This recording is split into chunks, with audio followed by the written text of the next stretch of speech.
Thanks, Sarah. Well, Esther McVey, the Minister for Disabled People, is with me.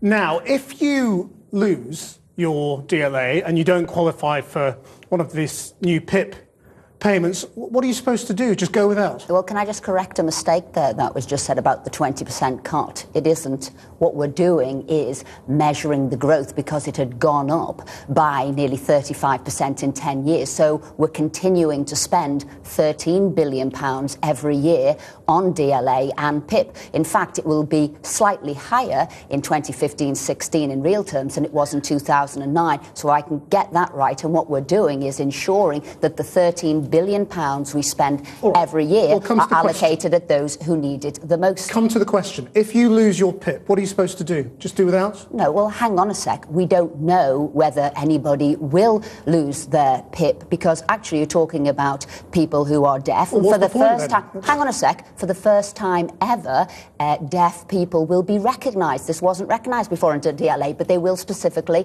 under PIP. For people like Bethany, who was in Katie Razzle's piece, who don't have sign language as their first language, they may lose their PIPs.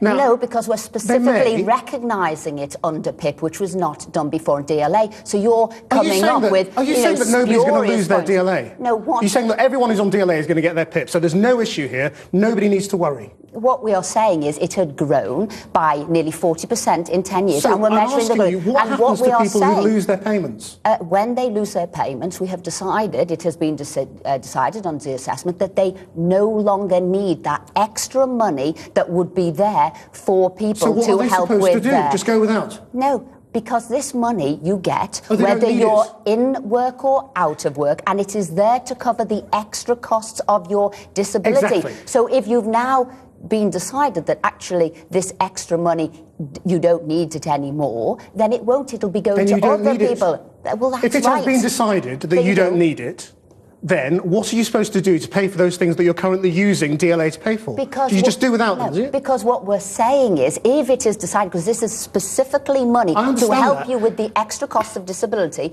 so if you don't need that money anymore, it will go to people who do. Because let's get this right. What happens, it's not a static benefit. People don't go on it and need it forever. It's actually a dynamic benefit. Some people with health conditions will get better. And so what we're saying, with medical support, with actually the body healing, a third of people who might talk about having a condition 1 year will not have it the following year. So you think a third of people will come off benefits because the body heals? Is that your estimate? Let me finish what I'm saying. Well, you just said that, some people's condition will stay the same. Some people's condition will get worse. But you are going to be reassessing. So they will keep it. You're going to be reassessing people with degenerative illnesses, aren't you? What's the point of that?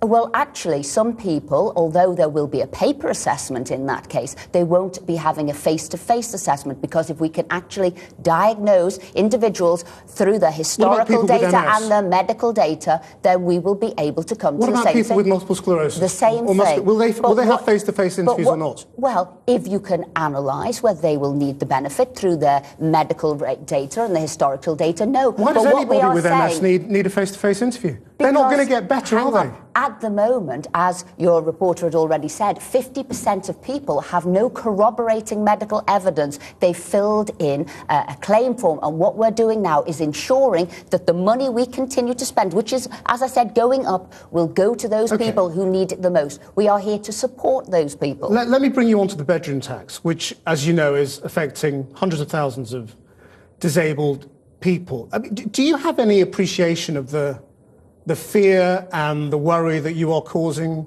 disabled people who are worried about losing their homes or having to go without something else because they're going to lose £14 a week, which may not be much to you, but there's a lot to them? Well, hang on a sec. What we're doing here is ensuring the £50 billion in the entirety that we spend on people with disabilities through benefits and support is going to the right people. And we're making sure that we are spending it in the correct places. Yeah, but and you're making assumptions you are going to take away people. Benefits from disabled people, aren't you? If they no longer need this... no, hang on a sec. If it's a child who actually can't share a bedroom with another child, no, they will be exempt. pensioners will be exempt. Exactly, you're exempting disabled children, but not disabled adults. Well, now, a lot of disabled adults have got very specific needs. There's also significant discretionary payments, £150 million there, and should people need them, the principle is that they won't get it. No, the principle is that you're actually being rather alarmist. What we're You're saying the one changing the rules, not me. Because there is £150 million there that is discretionary payment to help all these people you're talking about. Should there have been significant adaptations, we're supporting them. Should you need an overnight carer, we are supporting them. You're changing the mobility grants so that if you can walk 21 metres, you won't get your mobility grant. You won't get your car paid for anymore. No, if you got can that walk, wrong as if you well. walk 19 metres, then you still get it. What's the point of that? No, you've got that wrong as well. No, what we have said is we were looking at it because there was confusion within the 50 metres and how far you could walk. Well, you might well lose your mobility grant if you can walk 21 metres. Well, that's the point. If you'd let me finish, at 20 metres, you'd automatically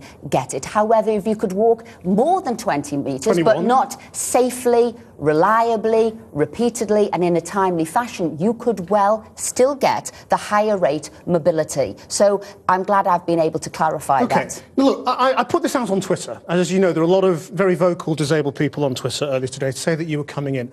I've got a range of responses. I have to say, two of the most shocking repeated responses are, how do you sleep at night?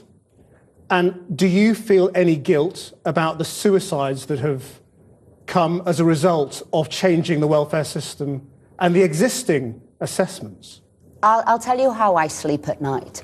And this is that we have done the biggest ever consultation, nearly 2 years, to get this benefit and the assessments right. I'll tell you how I sleep at night, because £50 billion we continue to spend. The UK are world leaders in the support they give to disability people, and I'm proud of that, and I want to keep that. No, it's a fifth higher that we spend than in Europe. It's more than double that is spent in America, and it's 6 times Japan. And we are spending the money we have most fairly, and we're doing a very good job at that. What about this? Is this right or wrong? Do you agree with it?